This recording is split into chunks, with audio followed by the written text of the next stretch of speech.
can almost see through it. That's a thin slice. Well, hey everybody, got a project coming up where I need to trim just the littlest bit of wood off, and less even than I want to really mess with the saw because I want to be able to fine tune it. So here I have just a little baby plane. It's a Stanley, I don't know, 12101, whatever that means. So because I need to use it, I want to sharpen it. So here's the cutting blade. It's just a very tiny little thing. And what we'll do is we'll just take this little chunk of whetstone, put a few drops of, oh, too many drops of oil on it. That's okay, we can fix that. Just a little bit of oil on there. And then, like a lot of other things, you want to hold your angle. So get on a decent piece of wood, and we'll just make small circular motions.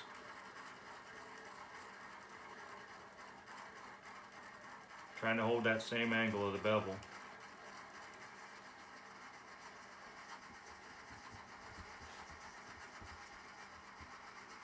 Do that until you're ready to put it back together and give it a tester.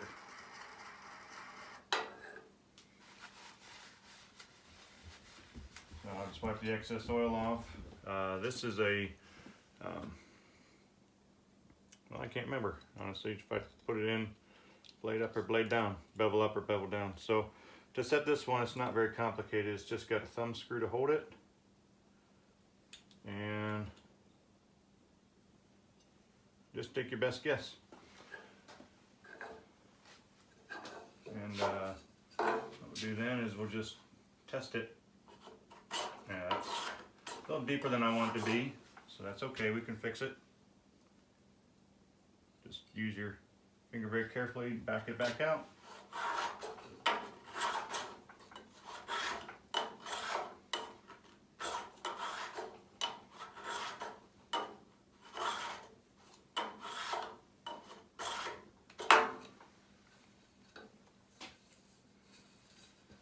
And that's the quick and the dirty on sharpening a plane. That's the same technique you would use for larger hand plane blades.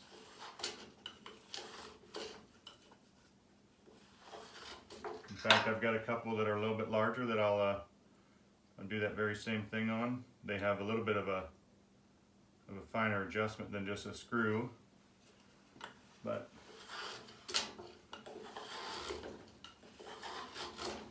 this pine cuts a little bit easier than the oak that we were testing it on. So if you're making good, even chips that are thin enough, quite curled up, didn't it? But if you see here, that's taking a chip the width of the blade. It's fairly clean. We'll be satisfied with that.